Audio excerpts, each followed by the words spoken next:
Black single dad walked out after failing interview, then the CEO stopped him. The fluorescent lights hummed overhead like angry wasps as Marcus Williams adjusted his tie for the third time in 5 minutes. His hands trembled slightly, not from nervousness about the questions, but from the weight of everything riding on this moment. The entry-level customer service position at Meridian Solutions wasn't glamorous, but it was steady. It was hope. "Mr. Williams?" A woman in her early 30s appeared at the waiting room door, clipboard in hand. Her smile was practiced, the kind that never quite reached her eyes. "I'm Sarah Chin, the hiring manager." "Ready?" Marcus stood, smoothing down his jacket, the same navy blazer he'd worn to his wife's funeral 18 months ago. It still fit perfectly, a remnant from when his life made sense.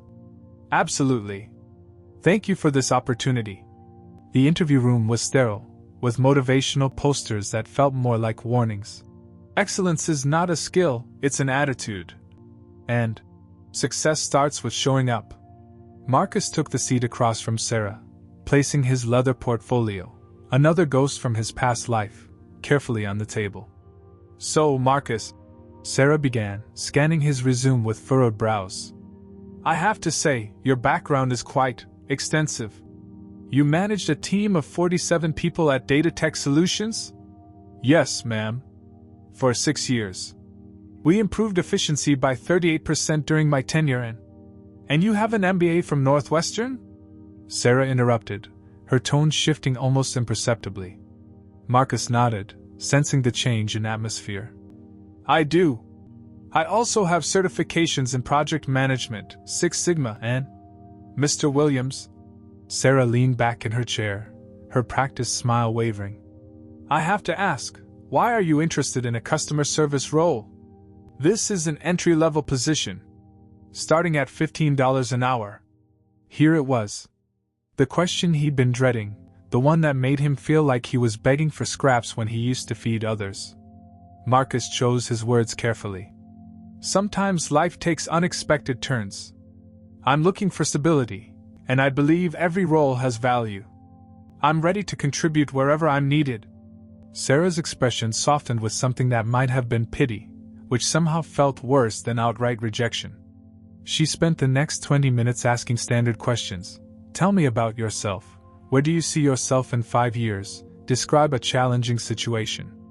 Marcus answered each one with the polish of someone who'd once interviewed others, but he could see the doubt growing in Sarah's eyes with every professional response. "You mentioned a gap in your employment," Sarah said, consulting her notes. "From March 2023 to present. That's quite a while." Marcus's throat tightened. "I took time to handle some family matters. Personal circumstances that required my full attention." "I see." Sarah made a note. "And you're certain you'd be satisfied in this role long term? We invest time in training, and we need someone who won't be looking to move on quickly." The unspoken words hung in the air like smoke. "You're overqualified. You'll leave the moment something better comes along. You're not one of us."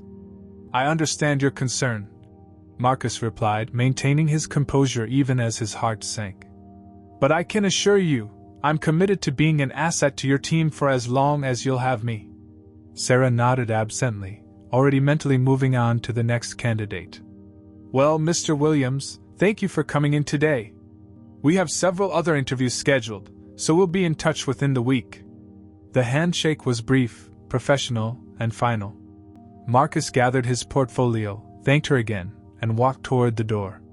As his hand touched the handle, Sarah's voice stopped him. "Mr. Williams? For what it's worth, you seem like a genuinely good person. I hope you find what you're looking for." The kindness in her voice almost broke him. Almost. Instead, Marcus smiled, a real smile this time, not the carefully constructed interview smile. "Thank you, Sarah. I appreciate that more than you know." He stepped into the hallway, the sound of his dress shoes echoing against polished floors. Other candidates sat in the waiting area, some scrolling through phones, others reviewing notes. They looked hopeful. They looked like people who belonged in places like this. Marcus walked past them, past the receptionist who offered a sympathetic glance, past the company awards and mission statements that decorated the walls. Each step felt heavier than the last, weighted down by the familiar sting of doors closing, of being seen as too much and not enough all at once.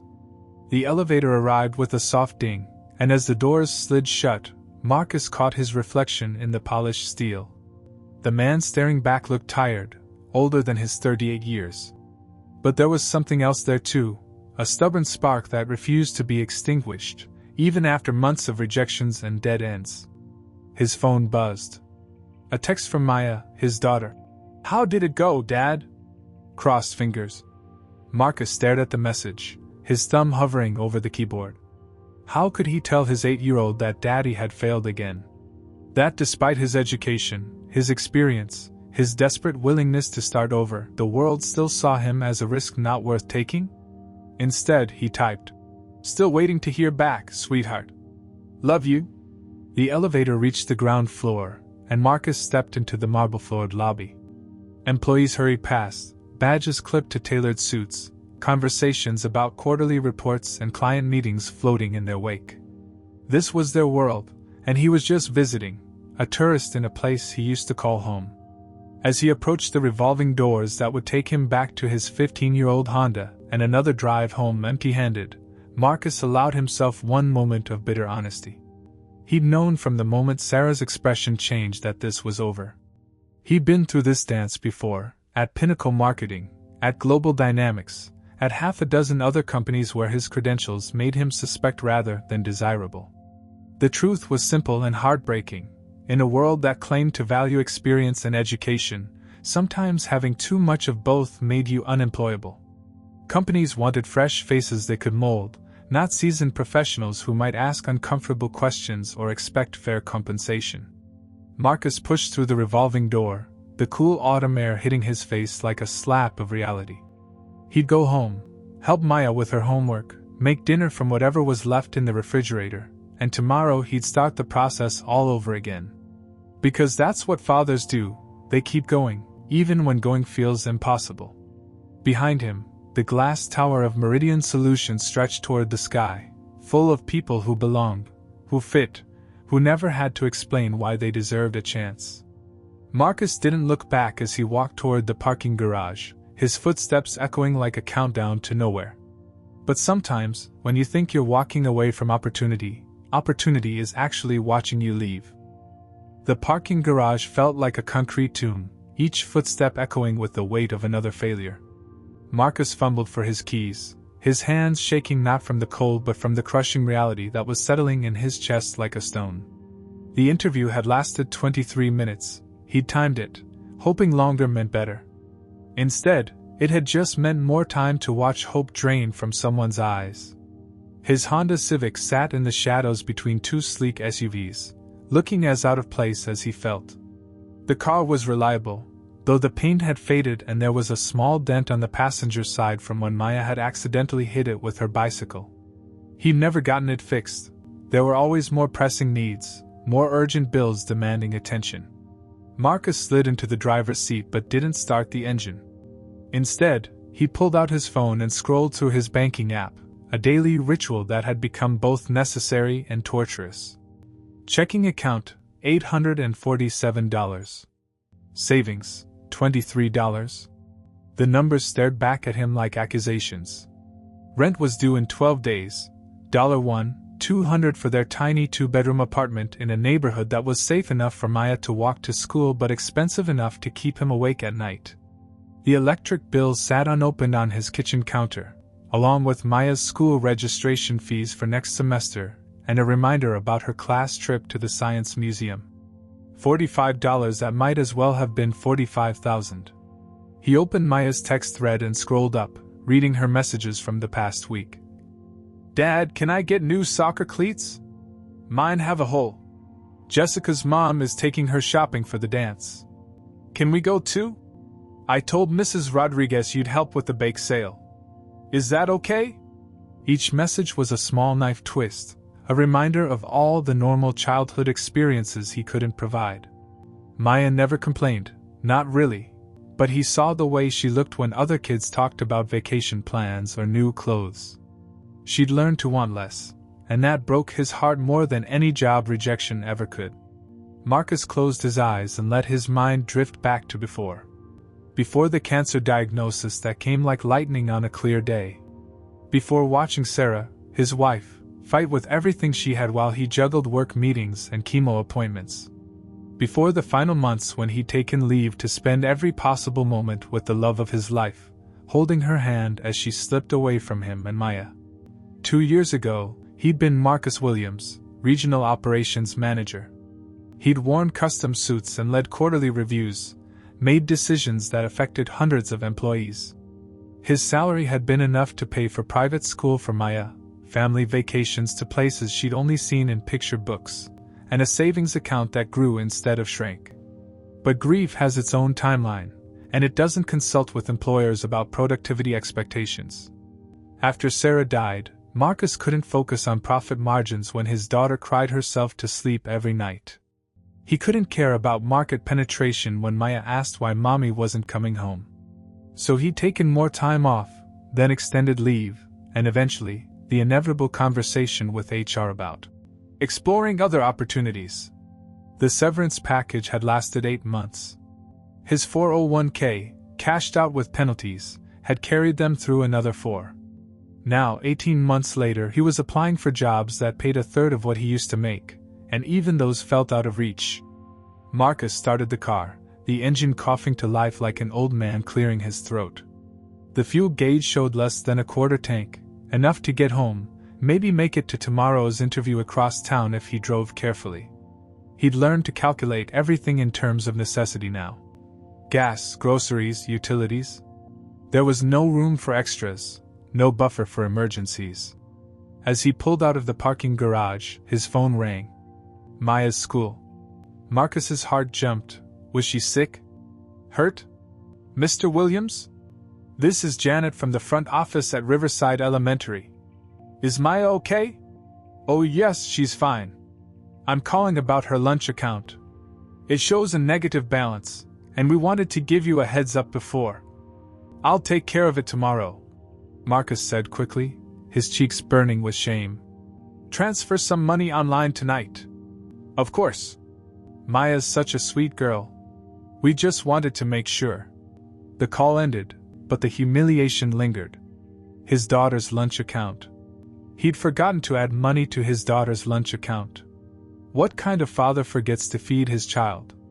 The drive home took him through neighborhoods that told the story of his descent in reverse. First the business district where he used to work, all glass and steel and ambition. Then the suburban developments where families like his used to live, with 2-car garages and swing sets in backyards. Finally, his current neighborhood, not dangerous, but tired. Buildings that had seen better decades, playgrounds with faded paint, corner stores with bulletproof glass. Marcus pulled into his assigned parking spot behind their apartment building and sat for a moment, gathering strength. In 10 minutes, Maya would bound through the door with homework and stories about her day, and he would smile and ask all the right questions. He would help her with math problems while heating up leftover spaghetti for dinner. He would tuck her into bed and promise that everything would be okay, because that's what fathers do. But first, he allowed himself 30 seconds of honest despair. 30 seconds to feel the weight of being the only thing standing between his daughter and poverty. 30 seconds to acknowledge that love, no matter how fierce, doesn't pay bills or fill empty refrigerators. Then Marcus Williams, former executive, current survivor, dried his eyes and went inside to be the father Maya deserved, even if he couldn't yet be the provider she needed. 3 floors above where Marcus sat in his car, Evelyn Parker stood at the floor-to-ceiling windows of her corner office, watching the parking garage through the glass. At 52, she had learned to read people the way others read financial reports, carefully, thoroughly, and always looking for what the numbers didn't tell you. The stack of resumes on her mahogany desk represented the day's interviews for the customer service position. Evelyn made it a practice to review every hire, no matter how junior.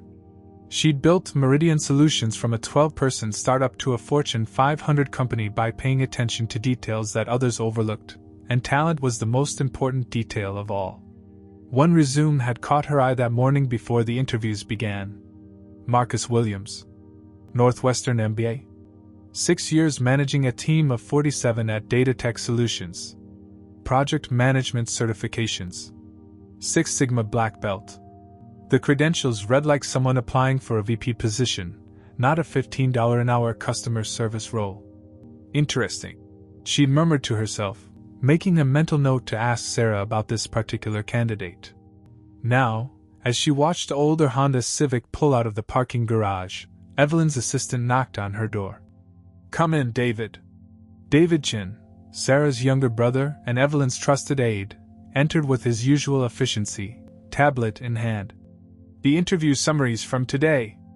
Sarah wanted me to pass along her recommendations."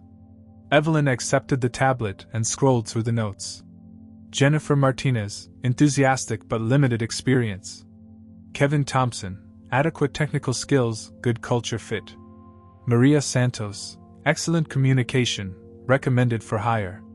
Then she found the entries she was looking for. Marcus Williams, declined. Overqualified. Risk of rapid turnover due to extensive management background and advanced education. Candidate seemed reserved, possibly not genuine about long-term interest in entry-level role. Evelyn frowned, reading the summary twice. "David, was this the candidate with the Northwestern MBA? The one who managed teams at DataTech?" "Yes, that's right." Sarah said he was polite but seemed like he'd be gone within 6 months once something better came along. Classic overqualification scenario. Evelyn set the tablet down and walked back to her window. Something nagged at her about this decision. In her 28 years of business, she'd learned that when highly qualified people applied for entry-level positions, there was always a story. Sometimes it was ego, executives who couldn't accept their fall from grace. Sometimes it was desperation masked as false humility. But sometimes, it was something else entirely.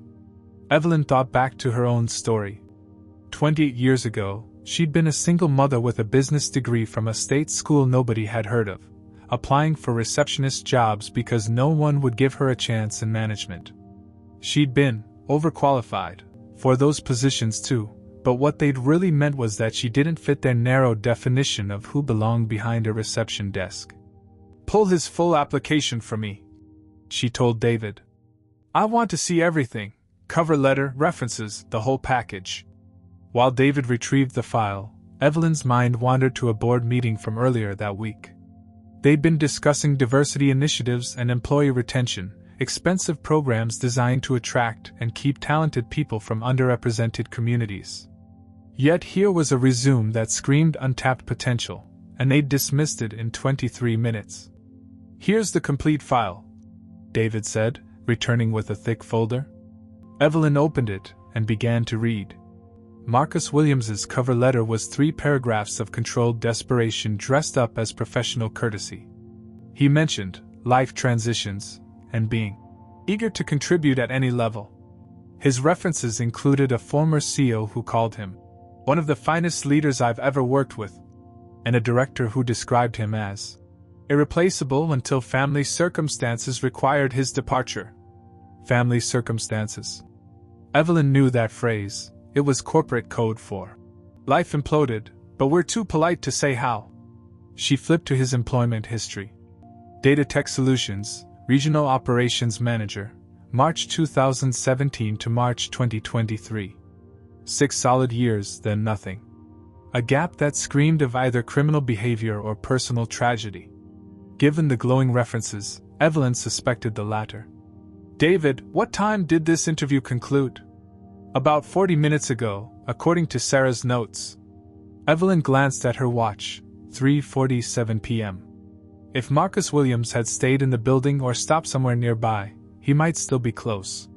She grabbed her jacket from the back of her chair. "Where are you going?" David asked, alarmed.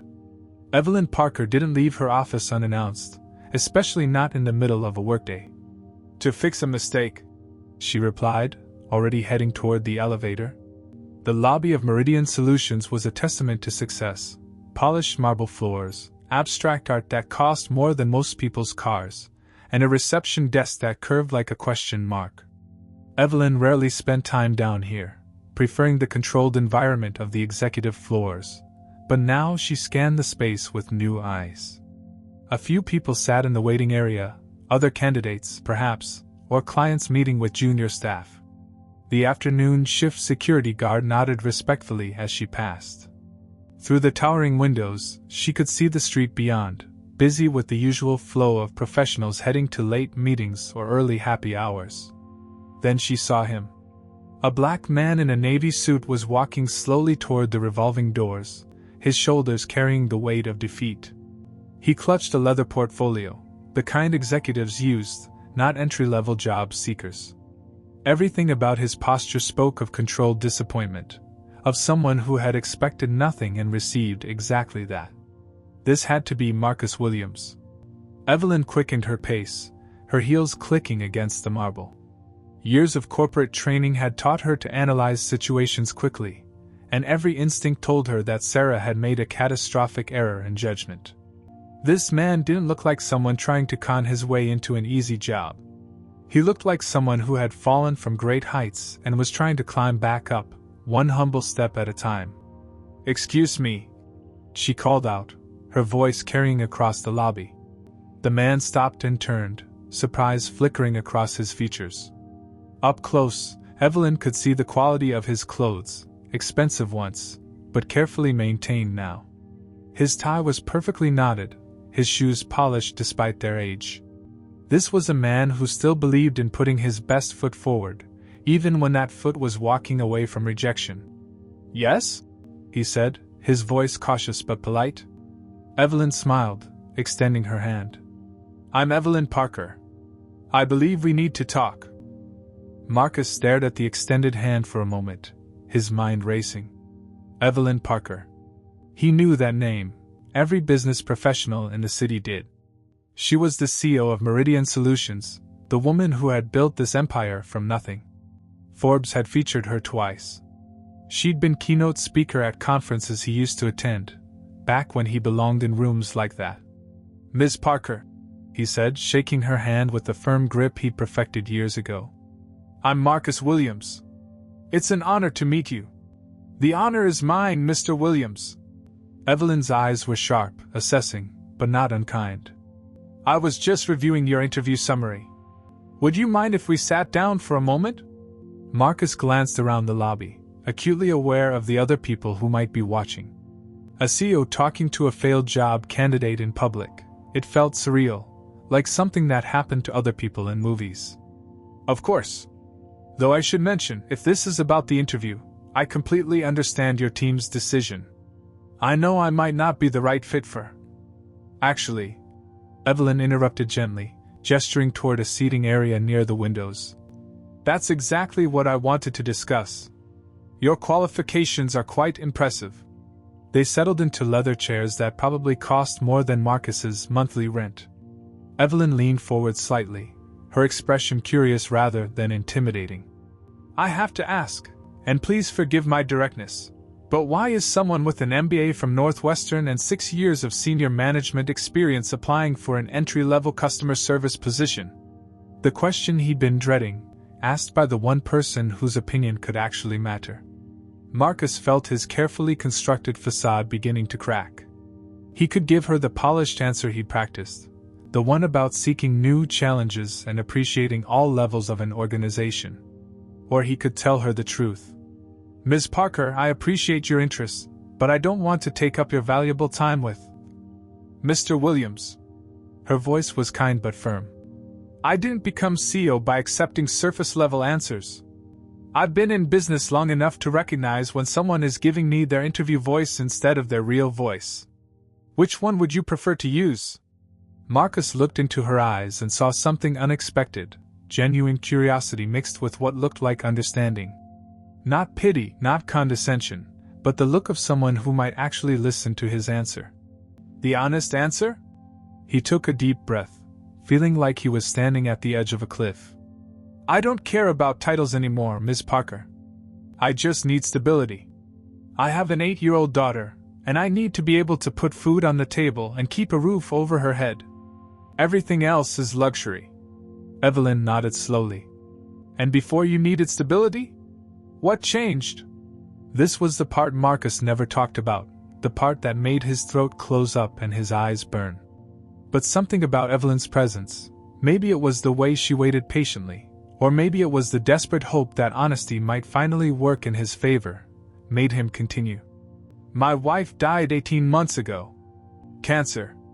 The words came out flat, factual, because that was the only way he could say them without breaking down. I took extended leave to care for her and help my daughter through everything. By the time I was ready to work again, the business world had moved on without me. I see. Evelyn's expression didn't change, but Marcus caught a flicker of something, recognition, maybe, or shared pain. And now? Now I apply for jobs I'm supposedly overqualified for and get rejected because hiring managers think I'll leave for something better. Marcus laughed, but there was no humor in it. The truth is, Ms. Parker, there is nothing better than a steady paycheck and decent benefits. I used to make 6 figures and manage million-dollar budgets. Now I'd be grateful for $15 an hour and health insurance that covers my daughter's checkups. The lobby continued its afternoon bustle around them, people coming and going, phones ringing at the reception desk, the quiet hum of a successful business in motion. But in their corner by the windows, time seemed suspended. You mentioned your daughter several times, Evelyn observed. She's your priority. She's my everything. Marcus's voice grew stronger, more certain. Maya is 8 years old, and she's already been through more loss than most adults. If taking an entry-level job means I can give her stability, then that's what I'll do. If it means I can afford her school supplies and maybe even that science museum trip she's been talking about, then it's the best job in the world. Evelyn leaned back in her chair, studying him with the intensity of someone solving a complex puzzle. Tell me about your management experience. What made you good at it? Marcus blinked, surprised by the shift. I believed in developing people. My team had the lowest turnover rate in the company because I invested in their growth. I listened to their ideas, supported their career goals, and created an environment where they felt valued. And problem solving? Crisis management? Part of the job. Marcus found himself relaxing slightly, talking about something he'd once been confident in. When you're responsible for 47 people and multiple client relationships, you learn to think quickly and stay calm under pressure. Every day brought new challenges, but that was what I enjoyed about it. Evelyn stood up abruptly, and Marcus's heart sank. He'd said too much, revealed too much.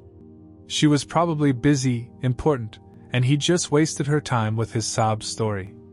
Mr. Williams, she said, extending her hand again. Thank you for your honesty. That's a rare quality, and I respect it more than you know. Marcus shook her hand, preparing himself for the polite dismissal, the kind words that would cushion the blow of another rejection. Instead, Evelyn smiled, a real smile this time, not the practiced corporate version. I think my team made a mistake today. Would you be available for a phone call tomorrow? Marcus barely slept that night. Evelyn Parker's words echoed in his mind like a song he couldn't shake. I think my team made a mistake today. He'd replayed their conversation 100 times, analyzing every word, every expression, trying not to hope too much while being unable to stop hoping entirely. At exactly 10 a.m. the next morning, his phone rang. Mr. Williams?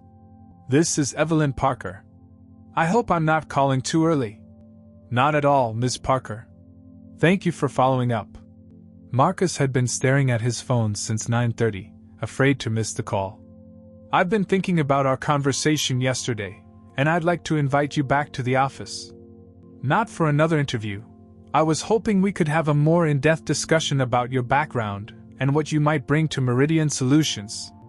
An hour later, Marcus found himself back in the marble lobby, but this time he was escorted directly to the executive floor.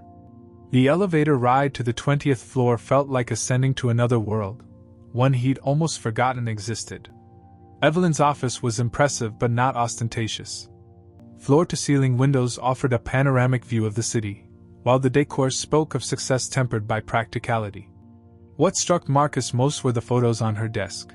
A younger woman in a graduation cap, family pictures, candid shots that revealed the person behind the position. "Coffee?" Evelyn asked, gesturing to a seating area with comfortable chairs arranged around a coffee table. This wasn't going to be a formal interview across a desk. It felt more like a consultation between equals. "Please." "Black is fine." Marcus settled into one of the chairs, still somewhat disoriented by the turn his life had taken in 24 hours. Evelyn poured coffee from an elegant carafe and sat across from him. "I want to hear more about your management philosophy. Yesterday you mentioned developing people. Tell me what that looked like in practice." Marcus sipped his coffee, gathering his thoughts. It had been so long since anyone had asked him about leadership that he felt rusty, like an athlete returning to a sport after injury. "At Datatech, I inherited a team with massive turnover," he began, his voice growing stronger as he found his footing. "People were leaving faster than we could hire them. The previous manager believed in micromanagement and punishment for mistakes. I took a different approach.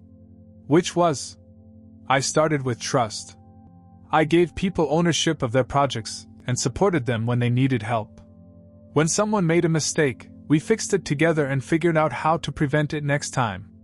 I instituted monthly one-on-ones where we talked about their career goals, not just current tasks." Evelyn leaned forward, genuinely interested. "Results? Turnover dropped from 43% to 8% in 18 months.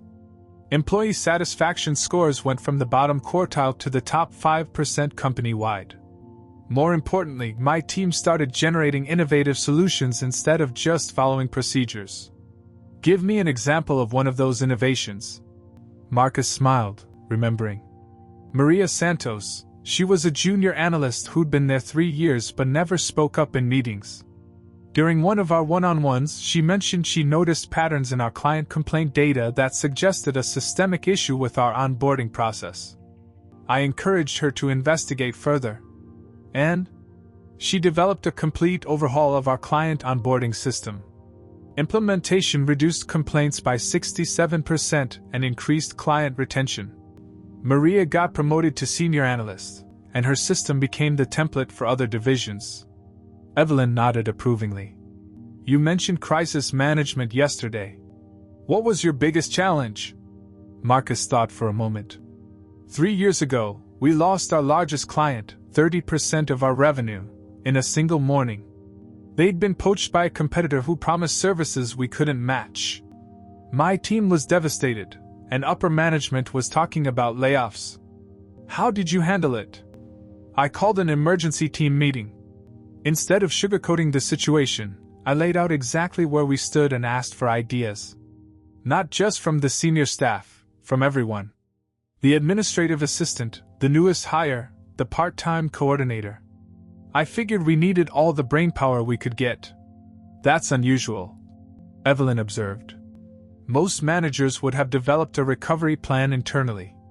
I learned early that the best ideas often come from unexpected places. In this case, our newest hire suggested targeting a market segment we'd never considered, small nonprofits that needed our services but couldn't afford premium rates. We developed a scaled-down service package specifically for them. Results? Within 8 months, we'd replaced the lost revenue and diversified our client base significantly. The nonprofit sector became our fastest-growing segment. More importantly, we never had to lay off a single person." Evelyn set down her coffee cup and walked to the window, looking out at the city below. "Mr. Williams, can I ask you something personal?" "Of course. Why did you really leave Datatech?" "The official records show extended leave for family circumstances, but I suspect there's more to the story." Marcus felt his throat tighten. He'd hoped to avoid this part, but Evelyn's directness deserved honesty in return. "When Sarah was diagnosed, I thought I could balance everything. Be the husband she needed and the manager my team deserved. But cancer doesn't follow business schedules. There were emergency room visits during board meetings, chemo sessions that ran late into the evening, nights when she was too sick to be alone." He paused, steadying himself. "I started missing deadlines, leaving meetings early, working from the hospital. My performance reviews suffered. HR suggested I take extended leave, and I thought it would be temporary. But watching your wife die changes your perspective on what matters. When Sarah passed, I couldn't bring myself to care about quarterly projections when my daughter was asking why mommy wasn't coming home. Evelyn turned back to face him. So you chose your family over your career? Every time. I'd make the same choice again. Even knowing it would cost you everything else? Marcus met her eyes steadily. Especially knowing that. Evelyn returned to her seat, and Marcus could see her mind working, processing everything he'd shared. I have one more question, and I want you to think carefully before answering. If I offered you a position here, not the customer service role, but something that utilized your actual skills, what would you want from this company? Marcus didn't need to think long. The chance to build something meaningful again. To develop people and solve problems and know that my work matters. And stable enough income that my daughter never has to worry about whether I can afford her school lunch. Evelyn smiled, the same genuine smile from yesterday. Mr. Williams, I think we need to talk about a very different kind of opportunity. 2 days later, Marcus's phone rang at 2:17 p.m. while he was helping Maya with her math homework at their small kitchen table. The caller ID showed Meridian Solutions, and his heart immediately began racing. Dad, you look funny, Maya said, looking up from her multiplication problems. Your face went all white. Just give me 1 second, sweetheart. Marcus stepped into a hallway, his hands trembling slightly as he answered. Hello, this is Marcus. Mr. Williams, this is Evelyn Parker. Do you have a few minutes to talk? Absolutely. Marcus leaned against the wall, trying to steady his breathing. I've spent the last 2 days discussing your background with my leadership team, and I'd like to make you an offer. We have a position opening for Director of Client Relations. It's a newly created role that would involve rebuilding our customer experience department and developing retention strategies for our mid-market clients. Marcus felt dizzy. Director level. The kind of position he dreamed about but never dared hope for again. The role would come with a salary of $95,000 annually, full benefits including health, dental, and vision for you and Maya, 3 weeks paid vacation, and a performance bonus structure that could add another $15,000 per year. The numbers swirled in Marcus's head. $95,000. More than enough for rent, for Maya's school supplies, for the science museum trip she'd been talking about. More than enough to stop lying awake at night calculating whether they could afford groceries. Mr. Williams? Are you still there? Yes, I'm here. Ms. Parker, I don't know what to say. This is far more generous than I expected. It's not generosity, Marcus. It's good business. We need someone who understands both leadership and loss, someone who can build systems that actually serve people instead of just processing them. Based on our conversations, I believe you're exactly what we need. When would you need an answer? Take the weekend to think about it. But Marcus? I hope you'll say yes. I have a feeling you're going to surprise a lot of people around here, starting with yourself. After hanging up, Marcus stood in the hallway for a full minute, staring at his phone. Director of Client Relations. $95,000. Health insurance that would actually cover Maya's needs without him having to choose between her doctor visits and the electric bill. Dad? Maya's voice called from the kitchen. Are you okay? You've been standing there forever. Marcus walked back to the table and sat down next to his daughter. She looked so much like Sarah, the same curious eyes, the same way of tilting her head when she was thinking. At 8 years old, she'd already learned to read his moods, to worry about things no child should have to worry about. Maya, how would you feel about Dad getting a new job? Her face lit up immediately. Really? Like a good job? Where you wear your nice suits again? Yeah, baby. Like a really good job. Maya threw her arms around his neck, squeezing tight. Does this mean we can afford the science museum trip? Marcus laughed, feeling tears prick his eyes. The science museum trip, new soccer cleats, and maybe even that art class you mentioned wanting to take. And you won't look so worried all the time? The question hit him harder than any job rejection ever had. He tried so hard to shield her from his stress, but children see everything, feel everything. She'd been carrying his worry along with her own grief over losing her mother. "No more worrying about money, sweetheart. Dad's going to be able to take care of us again." That evening, after Maya had gone to bed, Marcus sat at his laptop and typed a response email to Evelyn Parker. "Ms. Parker, thank you for this incredible opportunity. I accept your offer with gratitude and excitement. I'm ready to help Meridian Solutions build something meaningful, and I promise you won't regret taking a chance on me. I look forward to starting this new chapter and proving that sometimes the best candidates are the ones who've learned to value opportunity over entitlement. With sincere appreciation, Marcus Williams." He hit send before he could second-guess himself, then walked to Maya's bedroom door and peeked inside. She was sleeping peacefully, her arm wrapped around the stuffed elephant Sarah had given her for her 6th birthday. In the soft glow of her nightlight, she looked exactly like the child she was supposed to be, carefree, secure, loved. Marcus whispered a quiet, "Thank you," to the universe, to Sarah's memory, and to the CEO who'd seen past the surface to recognize what he could offer. For the first time in 18 months, the future felt bright with possibility instead of heavy with worry. Tomorrow, he would call Maya's school and add money to her lunch account, more than enough for the rest of the year. He would schedule that dental checkup he'd been postponing. He would start planning for Christmas presents that didn't require choosing between Maya's happiness and their basic needs. But tonight, he simply stood in the doorway of his daughter's room and marveled at how quickly life could change when someone decides to see your value instead of your circumstances. What had started as another rejection had become the opportunity of a lifetime, all because a CEO chose to look deeper than the surface and see the person behind the resume. Sometimes, when all the doors seem closed, the right person comes along with the key to open them all.